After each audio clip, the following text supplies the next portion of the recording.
Assalamualaikum warahmatullahi wabarakatuh.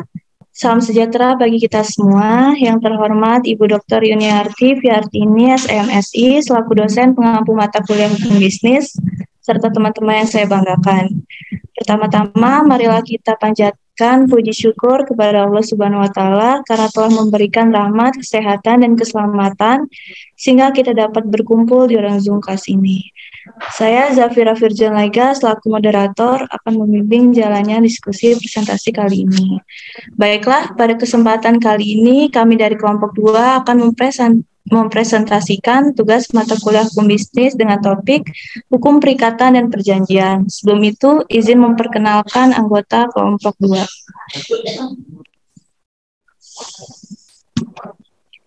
Anggota kelompok 2 terdiri dari Januar Panjaitan, Putri Handayani, Zafira Firjan Laiga, dan Dery Melsandi. Baiklah, tanpa menunggu lama lagi. Next.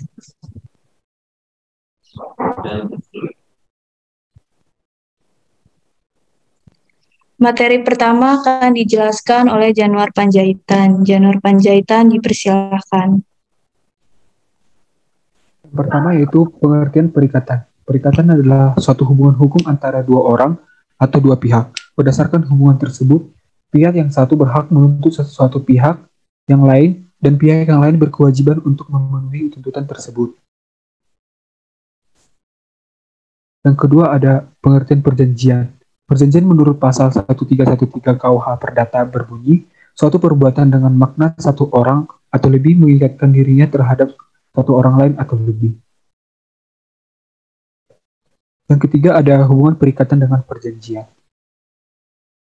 Adapun hubungan perikatan dengan perjanjian adalah sebagai berikut. Yang pertama, hukum perjanjian dan perikatan berada dalam ruang lingkup hukum perdata atau bersumber dari Undang-Undang Hukum Perdata atau KUH Perdata yang berasal dari Burgerlich-Wettbeck. Yang kedua, perjanjian menerbitkan perikatan. Yang ketiga, perjanjian dinamakan persetujuan karena dua pihak itu setuju melakukan sesuatu. Yang keempat ada perjanjian adalah sumber perikatan di samping sumber-sumber lainnya. Perikatan adalah suatu pengertian abstrak, sedangkan perjanjian adalah suatu hal yang konkret atau suatu peristiwa. Selanjutnya akan dijelaskan oleh teman saya, Putri. Baik, di sini saya akan melanjutkan pemaparan materi tentang asas-asas hukum perjanjian. Next.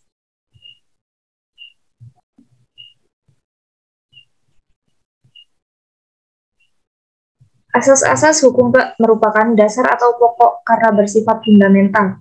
Asas-asas dalam hukum perjanjian ini memiliki dua fungsi, yaitu yang pertama, untuk membangun fondasi bagi konstruksi hukum perjanjian yang kokoh, yang menetapkan kedudukan hukum kontekstual yang setara, jelas, dan konkret.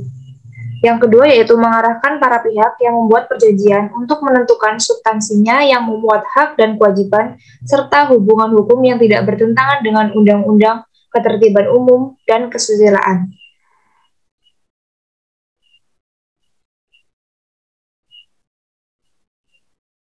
Asas-asas dalam hukum perjanjian memiliki beberapa macam, yaitu yang pertama ada asas kebebasan berkontrak. Berdasarkan pada pasal 1338 ayat 1 KUH Perdata yang berbunyi, semua perjanjian yang dibuat secara sah berlaku sebagai undang-undang bagi mereka yang membuatnya. Asas ini menganut sistem terbuka, yaitu memperbolehkan setiap masyarakat untuk membuat perjanjian yang berisi apapun asalkan tidak bertentangan dengan ketertiban umum, kesusilaan, dan undang-undang. Yang kedua ada asas konsensualisme. Asas konsensualisme ini berasal dari kata Latin konsensus yang artinya sepakat. Asas konsensualisme didasarkan pada pasal 1329 ayat 1 KUH Perdata yang menyebutkan salah satu syarat dalam perjanjian adalah adanya kesepakatan kedua belah pihak. Lalu yang ketiga ada asas kepastian hukum. Asas Pacta sunt servanda dipatuhi sebagai sebuah prinsip yang menetapkan bahwa semua perjanjian yang dibuat secara sah berlaku sebagai undang-undang bagi mereka yang membuatnya, atau didasarkan pada pasal 1338 ayat 1 KUH Perdata. Dengan kata lain, Asas ini melandasi pernyataan bahwa sebuah perjanjian akan mengakibatkan suatu kewajiban hukum sehingga para pihak terikat untuk melaksanakan perjanjian tersebut.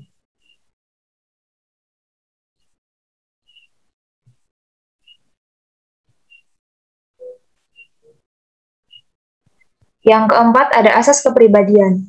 Asas kepribadian disimpulkan pada pasal 1315 KUH Perdata yang berbunyi, pada umumnya tiada seorang pun dapat mengikatkan diri atas nama sendiri atau meminta ditetapkannya suatu janji, melainkan untuk dirinya sendiri.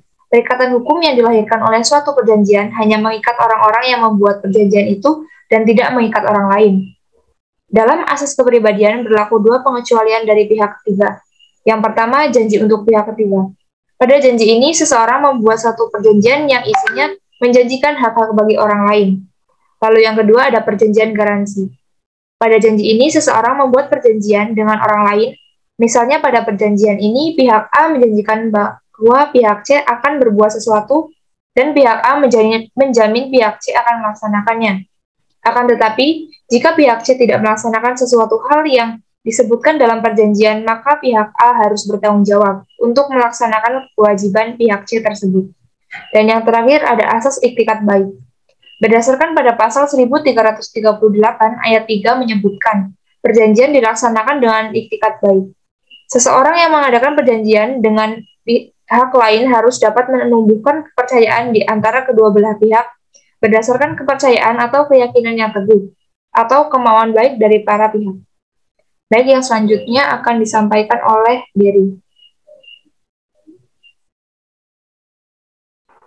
Baik, materi selanjutnya yaitu syarat sahnya perjanjian. Berdasarkan Kitab Undang-Undang Hukum Perdata pada pasal 1320 menetapkan 5 syarat sahnya suatu perjanjian. Yang pertama yaitu kata sepakat. Kata sepakat di dalam syarat sahnya perjanjian adalah para pihak yang mengadakan perjanjian harus sepakat atau setuju mengenai hal-hal yang pokok dalam perjanjian dibuat. Pada pasal 1321 KUH Perdata memberikan penegasan bahwa kesepakatan itu dapat dicapai tanpa adanya paksaan, kekhilafan, atau penipuan. Yang kedua yaitu kecakapan. Syarat sahnya perjanjian. Yang kedua, menurut pasal 1329 KUH Perdata, setiap orang adalah cakap untuk membuat perikatan jika diakui oleh undang-undang tidak dinyatakan cakap. Jadi menurut ketentuan pasal ini, semua orang dianggap mampu atau cakap untuk mengikatkan diri dalam suatu persetujuan. Hal ini memberikan kebebasan bagi setiap orang untuk melakukan perbuatan hukum yang dinyatakan oleh undang-undang. Syarat umum untuk melakukan perbuatan hukum secara sah, yaitu harus sudah dewasa, sehat akal, pikiran, dan tidak dilarang oleh suatu peraturan perundang-undangan untuk melakukan suatu perbuatan tertentu. Yang ketiga yaitu hal tertentu. Suatu hal tertentu adalah perjanjian. Dalam perjanjian adalah barang yang menjadi objek suatu perjanjian. Objek perjanjian adalah prestasi yang menjadi pokok perjanjian yang bersangkutan. Prestasi itu sendiri bisa berupa perbuatan untuk memberikan suatu, melakukan sesuatu, atau tidak melakukan sesuatu. Yang keempat yaitu sebab yang halal. Sebab yang dimaksud adalah isi perjanjian itu sendiri atau tujuan dari para pihak mengadakan perjanjian, yaitu mempunyai dasar yang sah atau patut atau pantas. Halal adalah tidak bertentangan dengan undang-undang, ketertiban umum, dan kesusilaan. Yang kelima yaitu akibat hukum syarat tidak terpenuhi. Kesepakatan yang merupakan salah satu syarat subjektif dianggap tidak ada apabila perjanjian tersebut mengandung unsur paksaan, penipuan, atau kekeliruan. Sementara itu, apabila perjanjian tidak memenuhi syarat objektif, karena tidak adanya objek perjanjian yang jelas atau perjanjian tersebut tidak dibenarkan oleh hukum, kesusilaan, dan ketertiban umum, maka akibatnya perjanjian tersebut batal demi hukum. Next. Materi yang selanjutnya yaitu perjanjian menurut isinya. Subekti dalam bukunya, Hukum Perjanjian mengemukakan bahwa perjanjian dari segi isinya dibagi menjadi 3. Yang pertama yaitu perjanjian untuk memberikan atau menyerahkan sebuah barang. Yang kedua yaitu perjanjian untuk berbuat sesuatu. Dan yang terakhir yaitu perjanjian untuk tidak berbuat sesuatu. Materi selanjutnya akan disampaikan oleh rekan saya, Zafira.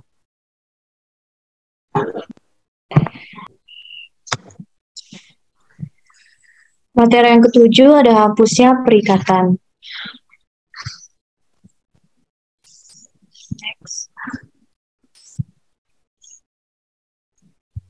Hapusnya perikatan dapat terjadi berdasarkan yang pertama pembayaran. Menurut hukum perikatan dan perjanjian, pembayaran adalah setiap pemenuhan prestasi secara sukarela. Dengan dipenuhinya prestasi, itu perikatan menjadi terhapus. Pembayaran merupakan pelaksanaan perikatan dalam arti yang sebenarnya, di mana dengan dilakukannya pembayaran, tercapailah tujuan perikatan atau perjanjian yang diadakan. Pihak yang wajib memenuhi prestasi adalah debitur. Namun, menurut pasal 1382 BW, selain daripada debitur sendiri, orang lain juga dapat memenuhi prestasi itu sendiri. Yaitu yang pertama ada mereka yang berkepentingan, misalnya orang yang turut terhutang dan seorang penanggung jawab hutang. Dan yang kedua, mereka yang tidak berkepentingan, asal saja mereka bertindak atas nama debitur atau atas namanya sendiri. Yang kedua ada penawaran pembayaran tunai diikuti dengan penyimpanan atau penitipan. Berdasarkan pasal 1402 sampai dengan 1404 KUH Perdata, yang dapat diuraikan yaitu barang atau uang yang akan dibayarkan itu ditawarkan secara resmi oleh seorang notaris atau jurusita pengadilan disertai 2 orang saksi. Notaris membuat perincian barang atau uang yang akan dibayarkan dan pergi ke tempat di mana menurut perjanjian tersebut dilakukan. Jika tidak ada perjanjian khusus mengenai hal ini, kepada kreditur pribadi atau tempat tinggalnya. Notaris kemudian memberitahukan bahwa ia atas permintaan debitur datang untuk membayarkan hutang debitur tersebut. Pembayaran dilakukan dengan menyerahkan barang atau uang. Yang ketiga ada pembayaran hutang. Pembayaran hutang adalah suatu perjanjian yang menghapuskan perikatan lama, tetapi pada saat yang sama menimbulkan perikatan baru yang menggantikan perikatan lama. Menurut pasal 1413 KUH Perdata ada 3 macam novasi, yaitu novasi objektif, novasi subjektif, pasif, dan novasi subjektif aktif. Novasi subjektif objektif dapat terjadi dengan mengganti atau mengubah isi daripada perikatan. Penggantian ini perikatan terjadi jika kewajiban debitur untuk memenuhi suatu prestasi diganti dengan prestasi yang lain.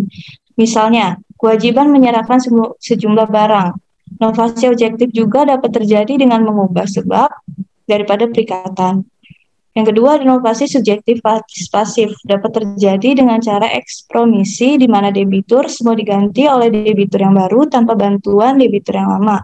Misalnya, debitur berutang kepada kreditur, membuat perjanjian dengan debitur baru bahwa debitur baru akan menggantikan kedudukan debitur lama dan debitur lama dibebaskan oleh kreditur. Yang ketiga ada novasi subjektif aktif. Merupakan perjanjian bersegitiga karena debitur perlu mengikatkan dirinya dengan kreditur baru. Misalnya A terhutang 100.000 kepada B, sedangkan B terhutang 100.000 kepada C. Dengan perjanjian segitiga antara A, B, C dan AB dan CA menjadi terhutang kepada C sehingga A tidak lagi terhutang kepada B dan B tidak lagi terhutang kepada C. Yang keempat ada perjumpaan utang atau kompensasi. Perjumpaan utang atau kompensasi adalah salah satu cara hapusnya perikatan yang disebabkan oleh keadaan di mana 2 orang saling mempunyai hutang satu terhadap yang lain. Dengan hutang antara kedua orang tersebut dihapuskan. Perjumpaan hutang terjadi demi hukum, bahkan dengan tidak tahu orang yang bersangkutan, dan kedua hutang saling menghapuskan pada saat hutang-hutang itu bersama-sama ada. Bertimbal balik untuk suatu jumlah yang sama, demikian diatur dalam pasal 1424 KUH Perdata. Contohnya, A mempunyai hutang kepada B sebesar 100.000. B mempunyai hutang kepada A sebesar 50.000. Terjadi kompensasi di antara keduanya, sehingga A hanya mempunyai hutang kepada B sebesar 50.000. Agar kedua hutang dapat diperjumpakan, menurut pasal 1427 KUH Perdata harus dipenuhi syarat sebagai berikut. A. Kedua hutang harus sama-sama mengenai hutang atau barang yang dapat dihabiskan dari jenis dan kualitas yang sama. Dan B. Kedua hutang harus sama-sama mengenai hutang atau barang yang dapat dihabiskan dari jenis dan kualitas yang sama.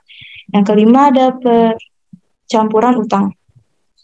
Percampuran hutang terjadi karena kedudukan kreditur dan debitur bersatu pada satu orang. Misalnya, kreditur meninggal dunia, sedangkan debitur merupakan satu-satunya ahli waris. Atau debitur kawin dengan kreditur dalam persatuan harta perkawinan. Hapusnya perikatan karena percampuran hutang itu adalah demi hukum yang diatur dalam pasal 1436 KUH Perdata. Yang keenam ada pembebasan hutang. Pembebasan hutang adalah perbuatan hukum di mana kreditur melepaskan haknya untuk menagih piutang kepada debitur. Undang-undang tidak ada mengatur bagaimana terjadi pembebasan hutang itu, sehingga menimbulkan persoalan apakah pembebasan hutang itu terjadi dengan perbuatan hukum, sepihak, atau timbal balik.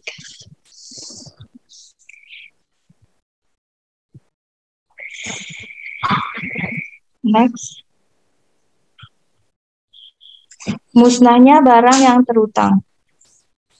Jika barang tertentu yang menjadi objek perjanjian musnah tidak lagi dapat diperdagangkan atau hilang sehingga sama sekali tidak diketahui apakah barang itu masih ada, perikatan menjadi hapus asal saja musnah atau hilangnya barang itu bukan karena kesalahan debitur dan sebelum ia lalai menyerahkannya.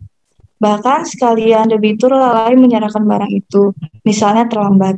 Perikatan juga hapus jika debitur dapat membuktikan bahwa musnahnya barang itu disebabkan oleh suatu kejadian yang merupakan kejadian memaksa, dan barang tersebut akan mengalami nasib yang sama meskipun sudah berada di tangan kreditur.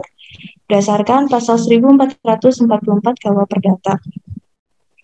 Dan yang ke-8 ada pembatalan perjanjian. Pembatalan diartikan sebagai pembatalan perjanjian yang dapat dimintakan sebagaimana yang sudah diuraikan sebelumnya pada syarat-syarat sahnya perjanjian. Permintaan pembatalan dilakukan oleh wali dari pihak yang tidak cakap atau oleh pihak yang menyatakan kesepakatan karena paksaan, khilafan, atau penipuan. Permintaan pembatalan perjanjian yang tidak memenuhi syarat subjektif dapat dilakukan dengan dua cara, yaitu secara aktif menuntut pembatalan perjanjian itu di muka hakim, dan secara pasif yaitu sampai digugat di muka hakim untuk memenuhi perjanjian itu. Disitulah baru mengajukan kekurangan persyaratan perjanjian itu. Next. Baik, sekian dari presentasi kami. Mohon maaf bila ada perkataan yang tidak sengaja ataupun sengaja yang kurang berkenan. Kami akhiri. Wassalamualaikum warahmatullahi wabarakatuh.